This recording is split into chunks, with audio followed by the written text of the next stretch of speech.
The fires on Marion 4 no longer fell from the sky. They drifted in the upper atmosphere like slow-moving embers. The war had not ended. It had only paused. Leon Hale stood in the broken doorway of the hydroponics wing and watched the dim glow fade across the clouds. Behind him, the triage unit worked with quiet exhaustion. Soldiers whispered when Arien walked past them. Some stiffened. Others pretended to check equipment they did not need. Every pair of eyes shifted toward Leon when her attention moved to him. Leon tried not to react. He failed. A voice called from behind him. "Field Medic Hale, report for debriefing, now." Commander Rourke approached with a forced sense of control. He had spent 2 days trying not to panic, and it showed in the tightness of his jaw. Leon opened his mouth to respond, but Arien stepped into view. She moved without sound. Her presence did not fill the room. The room simply felt smaller around her. "Debriefing can wait," she said. Rourke swallowed. "With respect, this is a human matter." Arien's eyes focused on him. Her gaze was steady and sharp. "Leon Hale is under sovereign protection. Anything concerning him concerns me." Leon sighed. "Arien, please, not before I eat something." "You were summoned without my knowledge," she said. "That is unacceptable." "Because they do not have to inform you," Leon replied. "That is incorrect." Rourke attempted authority. It lasted only a moment. "Sovereign Arenize, humanity is grateful for your help." "You are not grateful," Arien said. Her voice remained calm. Leon pressed a hand to his forehead. His life had become a gravitational field. Officers fell into it and struggled to escape. Rourke cleared his throat. "We need clarity about your involvement, about your influence, about what this means for the war." Leon nodded. "Fine, I will meet with them." Arien turned to him. Her golden eyes softened, but her tone remained firm. "If you are questioned, I will stand beside you." "Arien, you cannot walk into a human command tent. If the tent cannot hold me, then the tent must be moved." Leon closed his eyes. "Perfect, that helps so much." Inside the command shelter, the air buzzed with tension. Tactical displays flickered across the walls. Officers tried to look busy. None of them hid the fact that Arien's presence made their hands shake. Leon entered first. Arien followed. She stood beside him with quiet confidence. Her armor was dimmed now, but her presence remained overwhelming. Rourke pointed to the center table. "Lieutenant Hale, you made contact with a Vaelari sovereign. You influenced her decisions. You may have created an alliance or a crisis." "We do not know." Leon crossed his arms. "I treated an injured person." "An injured person who commands a fleet," Rourke said. Arien answered before Leon could. "Your war was inefficient. I corrected it." A young officer stared at her. "That is not how war works. That is how Vaelari wars work," Arien replied. Leon stepped forward. "I am not a diplomat. I did not start anything. I reacted to a medical emergency." Arien's voice softened. "You acted. That is why the bond formed." Rourke froze. Several officers stared at Leon. Leon muttered under his breath. "Great, yes, let us bring that up." Rourke looked at Arien again. "What does this bond mean for humanity?" Arien answered, "It means that harm intended for Leon Hale will be treated as harm intended for me." The room fell silent. Leon stared at her. "Arien, please, you cannot say things like that." "I am not making a threat," she said. "I am stating a truth." Outside, the rumble of engines rolled across the sky. Vaelari ships shifted positions above the ruins. Watching, waiting, Arien lowered her voice. Only Leon could hear it. "Your species fears what it does not understand. It fears what we share." Leon felt his heartbeat rise. "And what do we share, Arien?" She paused, the moment stretched, her eyes warmed. "A beginning," she said. She did not touch him. She only stepped closer, close enough that the air between them felt warmer. Outside the tent, Marion 4 held its breath. Inside the tent, every officer did the same. Leon exhaled. The debriefing ended with no real answers. Humanity had never stood beside a Vaelari sovereign before, and no one understood what rules applied now. When Leon stepped out of the command shelter, the air felt colder. The sky held the silver outline of Vaelari ships, steady and silent, like enormous sentinels watching the surface. Arien walked beside him. She moved with controlled precision, but her focus stayed on him, not the soldiers or the debris scattered across the outpost. Leon rubbed the side of his head. His thoughts felt heavy and crowded. "You dislike these meetings," Arien said. "I dislike being treated like a walking diplomatic incident," Leon replied. "You are not an incident. You are a focal point." Leon sighed. "That does not help." She tilted her head. It was intended as clarification. Still not helping, Leon muttered. They reached the shattered edge of the triage zone. The fires on the horizon had faded to thin ribbons of orange. Soldiers rested on makeshift beds. Medics moved slowly, their energy nearly spent. Leon watched them with a familiar ache in his chest. He wanted to help, but his hands trembled from exhaustion. "You need to sit," Arien said. "I am fine." "You are not. I am functional." She stepped closer and looked down at him. "Your pulse is elevated, your breath is uneven. Your left leg is favoring weight." Leon blinked. "Wow, do you evaluate everyone like this?" "No, only those I am concerned about." His throat tightened before he could stop it.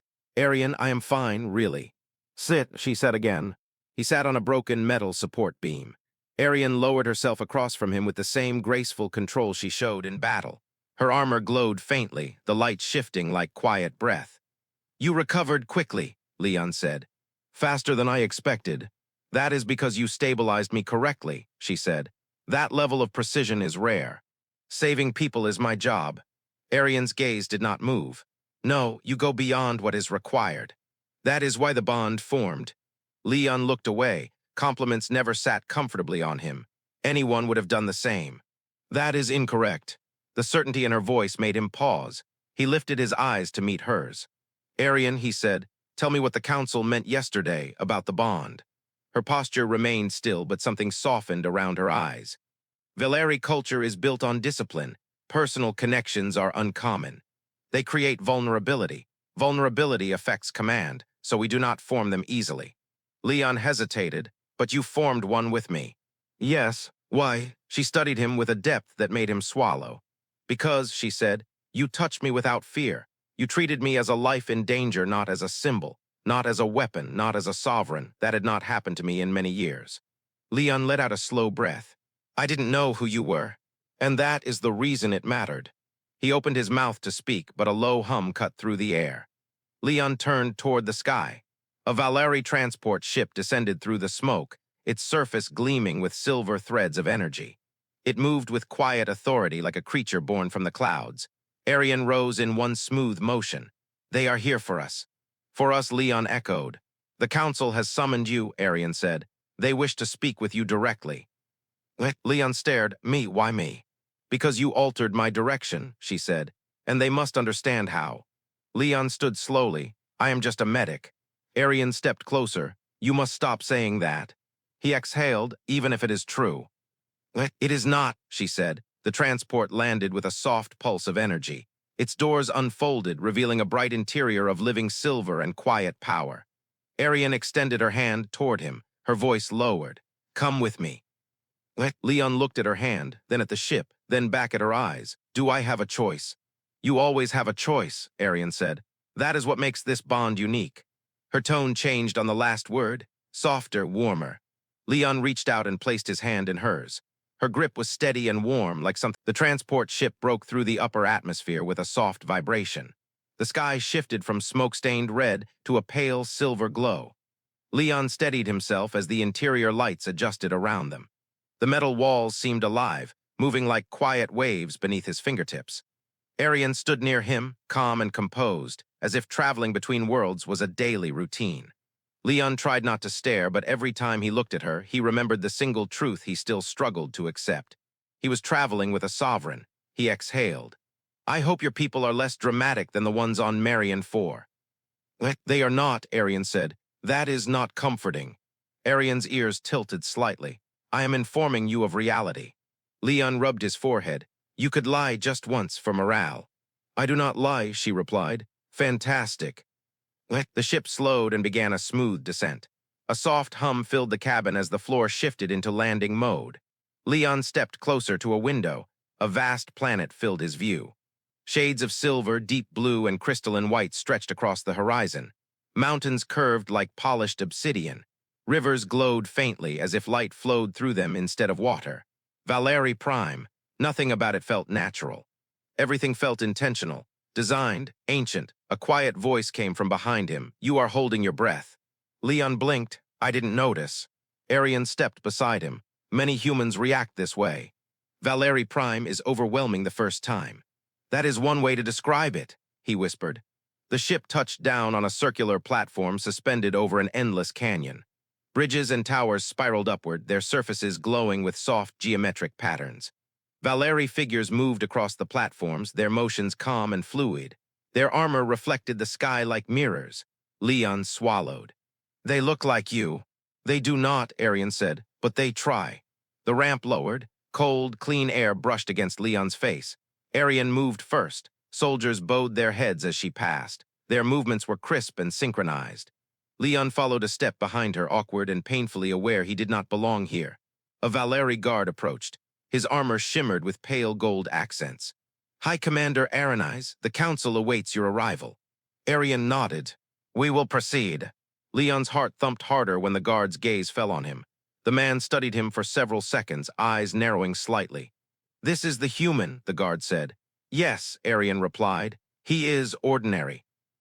Leon winced. "Wow, thank you for that." Arien's tone shifted. "He is under my protection." The guard lowered his gaze immediately. "Then he will be treated with the respect of your station." Leon whispered, "I am terrified of what that means." "Respect," Arien said quietly, "not danger." They entered a long corridor made of solid light. Patterns rippled beneath their steps. Leon could not tell if the designs were decorative or functional. With the Vaelari, everything seemed to be both. As they walked, Arien spoke without looking at him. "When we reach the council chamber, remain calm. They will test you through questions. Some will be direct. Others will attempt to provoke. Answer honestly. Is honesty enough? For humans," she said, "it is your strongest trait." Leon managed a tired smile. "Is that another compliment?" "It is a statement," Arien replied. "Compliments require intention."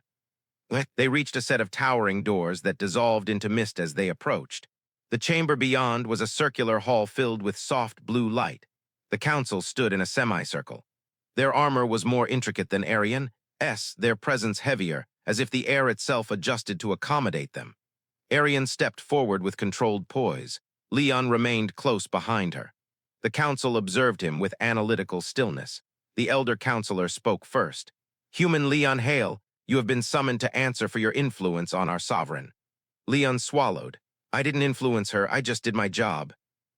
"Your job," another counselor said, "altered the path of our war and the actions of our heir." Leon resisted the urge to step back. "I treated someone who was dying, that is all." The youngest counselor studied him. "Did you know who she was?" "No." "Did you know what she meant to our people?" "No." "Then why did you save her?" Leon exhaled slowly. "Because she was alive, because she was hurt. Because nobody deserves to die alone under a collapsed building. I didn't need more than that." A ripple of quiet moved through the council. Confusion, curiosity, something else. Arien spoke. "His answer is consistent with his actions." The elder turned to her. "And you intervened in a human war. You declared sovereign action without authorization." "I acted to repay a life debt," Arien said. "And now," the elder continued, "a bond exists between you." Arien did not deny it. Leon's pulse jumped. The elder looked back at him. "Human Leon Hale, do you understand the weight of what has formed?" "No," Leon said honestly, "but I am willing to try." The council exchanged glances. After a long pause, the elder nodded. "Then we will begin the formal evaluation." Leon's stomach tightened. "The what now?" Arien stepped closer, her voice dropped. "Do not fear, this is necessary." "Necessary for what?" "For them to decide," Arien said, "whether our bond is allowed to." The chamber dimmed as the council's evaluation sequence began. Soft rings of light formed beneath Leon's feet, shifting like slow ripples across water. Arien stepped instinctively closer, but the elder counselor raised a hand. "He must stand alone," the elder said. Arien froze. "He is not prepared." "That is the purpose of a test," the counselor replied. Leon looked between them. "Prepared for what exactly?" No one answered. The floor shifted again. Light gathered at the center of the room and shaped itself into a tall circular frame. Within the frame, shadows rose and fell like a breathing surface. Leon felt the temperature drop. "Arien," he whispered, "is this dangerous?" "Not physically," she said, "but it will reveal truth, deep truth." "That sounds worse," Leon muttered. "It is," Arien said, and her voice carried a note he had never heard from her before. Concern, real concern. "Leon, do not let the illusion define you." "Illusion?" he asked. The elder counselor stepped forward. "Human emotions are chaotic and unrefined. We require clarity. The bond you formed with our sovereign was not chosen. It emerged." We must understand its foundation. Leon exhaled slowly. And to do that you put me in a magic mirror box. It is not magic, another counselor said. It is memory. That did not make Leon feel better. The frame of light brightened. The shadows settled into a stable surface, smooth like glass. The elder gestured, "Enter." Leon stepped toward it, each movement heavier than the last. Arien's voice reached him from behind. "Leon, listen carefully." He turned slightly. "Whatever you see," she said, "remember that it is not happening now. It is only a reflection of what shaped you." He nodded once. "And Leon," she added, "do not hide from me." The words struck him deeper than he expected. He swallowed hard, stepped forward, and the world dissolved. He stood in a long hallway lined with medical cots. The air smelled like burnt metal and sterilizer. Leon froze. He knew this place. It was the outpost from his first year of service, the one that collapsed during a failed evacuation, the one where he lost half his squad, including. No, he closed his eyes for a moment. When he opened them, she was there. Sergeant Mara Kess. Dark curls, sharp eyes, the medic who taught him how to suture faster than fear could take hold. She lay on the cot, pale and bleeding from the abdomen, just as he remembered. Leon's stomach twisted. This is not real. Myra looked up at him. You were slow, Hale. He swallowed back a tremor. I tried. You hesitated, she said. He hated how true it sounded. I was new. You were scared, she corrected. And I died because of it. Leon shook his head. No, we both know the beam failure killed you, not me. Mara sat up, movement smooth and dreamlike. Then why have you carried me all these years? Leon took a step back. The hallway felt smaller. The walls pulsed faintly as if reacting to his heartbeat. This is not fair, he whispered. The illusion shifted, the hallway stretched. Mara vanished. In her place appeared another scene, the battlefield from Marion 4. Bodies, smoke, the weight of impossible choices. Leon saw himself kneeling beside an injured soldier while another screamed for help just meters away. His own voice echoed through the air. Hold on, I can only treat one at a time. A second voice answered, please, please, over here, please. Leon clenched his jaw. Stop this. The council's voices surrounded him, disembodied. You fear your limits. You fear choosing wrong. You fear what your failure means. And yet, another voice said, you saved our sovereign without hesitation. Leon inhaled sharply, because she was alive, because she needed help. But you did not know her, the voices said together. You did not know her value. You did not know her danger, and still you acted. Leon stepped forward into the shifting images. I did what I always do. I helped the person in front of me. The scene changed again. Now he stood in complete darkness. Only one light remained, centered ahead of him. Arien stood within it, but not as he saw her now. She was wounded, faint, her armor cracked, her eyes dim. Leon's breath caught. He had seen her like this. Trembling under a collapsed structure, barely alive, a voice whispered from the darkness. Why did you save her? He spoke without thinking, because she mattered. To you, the voice asked. Leon opened his mouth, closed it, tried again. She mattered, he said softly, because she was alone and afraid and dying, and I could not walk away from that. The light around Arien brightened. The voices faded, the darkness cracked like glass. Leon gasped as he stumbled back into the council chamber. Arien was already moving toward him, hands lifting slightly as though she wanted to steady him but hesitated. Leon, you are breathing too fast.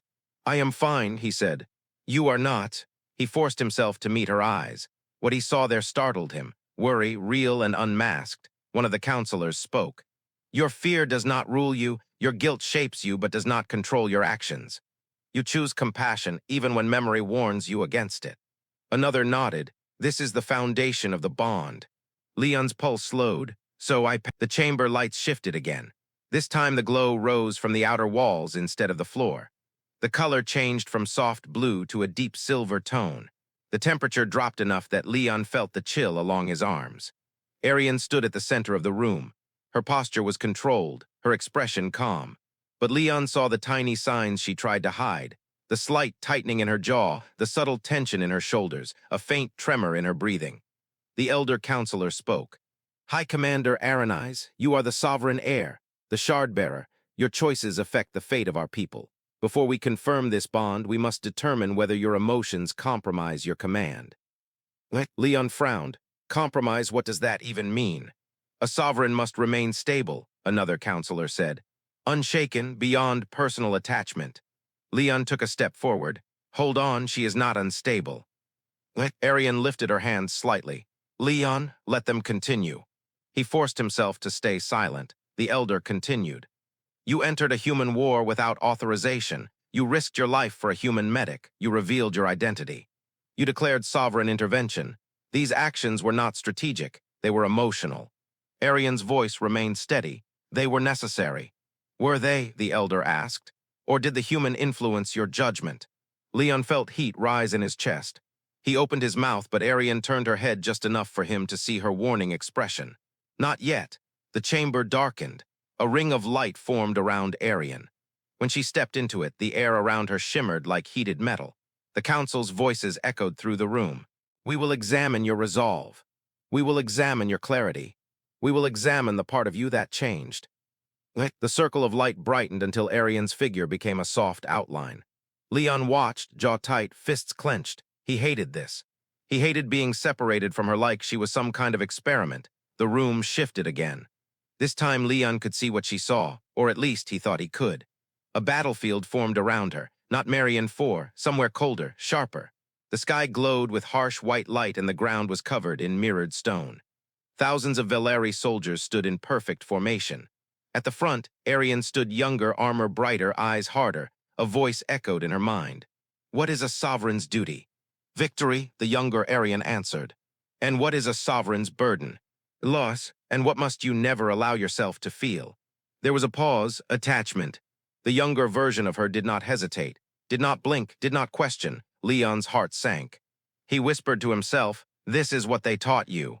The illusion shifted. Now Arien stood alone on a ridge overlooking a burning city.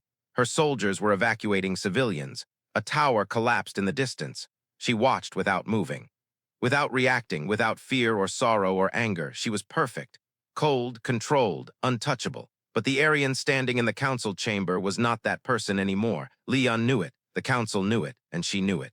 The chamber shifted again. This time the illusion showed Leon. He stood in the ruins of the Tannin outpost, covered in dust and blood, pulling debris away from Arien's broken body.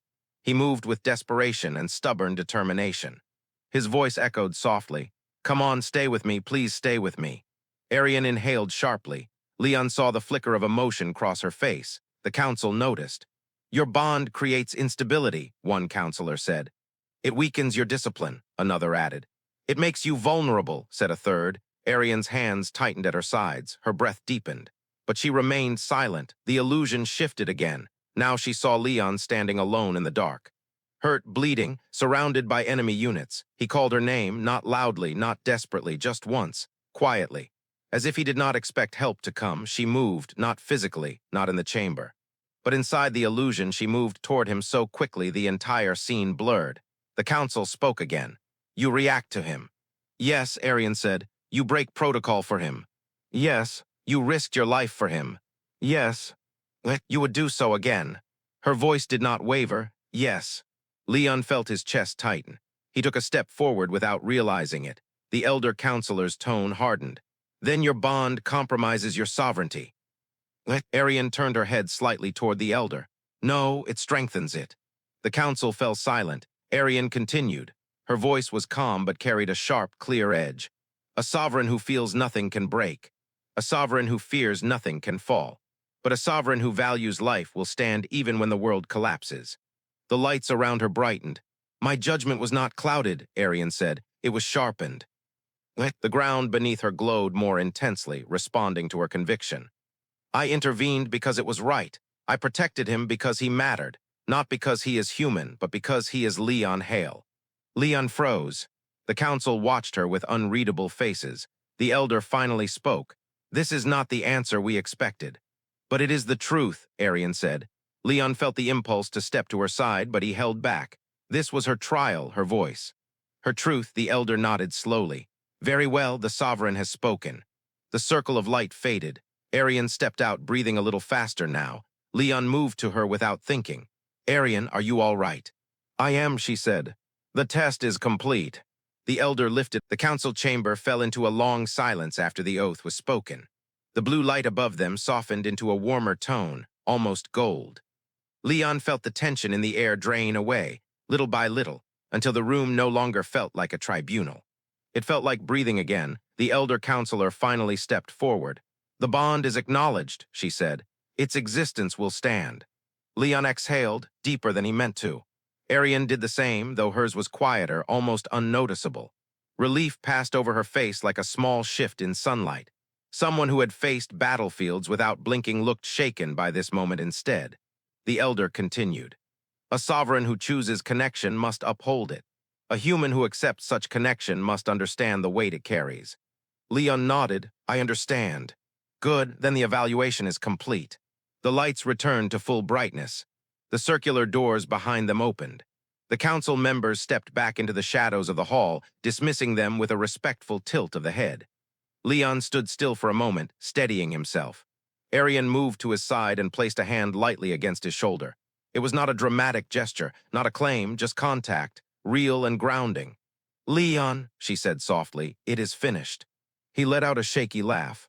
"Feels like it started something too." Her eyes warmed. Yes, it did. They left the chamber and walked through a long, open balcony overlooking the crystalline expanse of Vaelari Prime. The wind here carried a strange scent, sharp, clean.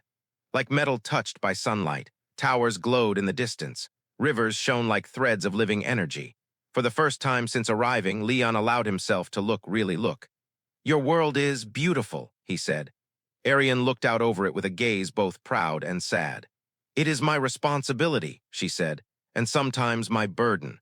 Leon studied her profile, the strength there, the quiet exhaustion she rarely showed. "You carry too much alone."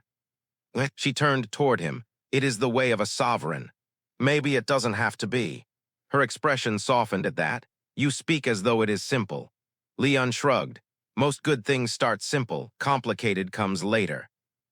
There was a moment of silence, and then Arien stepped closer. The wind caught strands of her silver-black hair and lifted them gently. "Leon Hale, you stood before my council without hesitation. You spoke with honesty. You faced your past without retreat.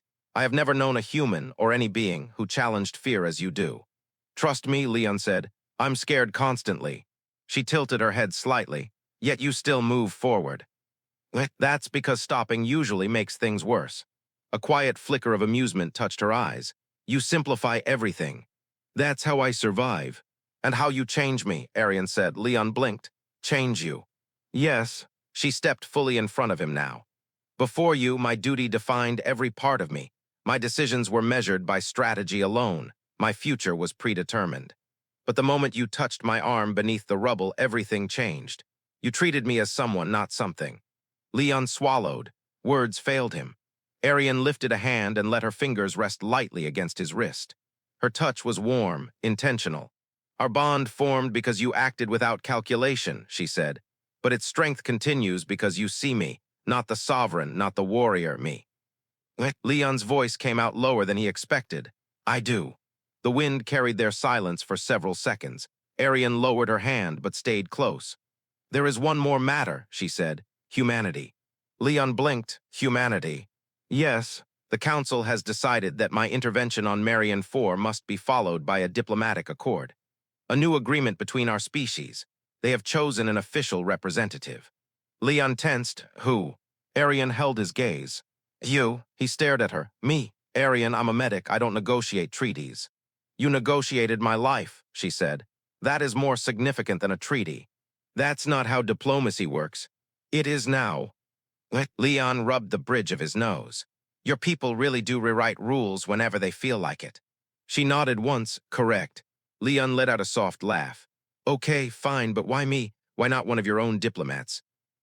"Because they do not understand you," she said. "And they do not understand humanity, not the way you do, not the way you have shown me." Leon let the words settle. He looked out across the glowing city again. The idea of representing humanity to a species as intense as the Vaelari felt insane. Impossible, terrifying, but Arien believed it, and somehow that made it feel possible. He turned back to her. "If I do this, if I take this role, I want one thing clear." "Yes," she said. "I'm not standing behind you," Leon said. "I'm standing with you." Her breath caught. The reaction was tiny but real. "Then we are aligned," she said quietly. For a long moment they stood facing each other. The wind moved between them. The sky above shimmered with silver light. Arien stepped closer, not imposing, not demanding.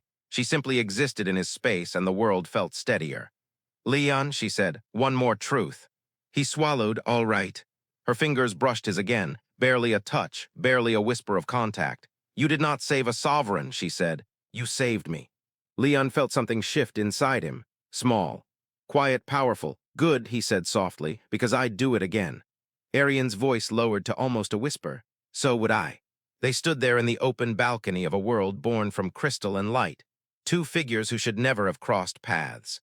A human medic, a Vaelari sovereign, bound by circumstance, strengthened by choice. The bond was real now, recognized, shared, equal, a beginning, not guided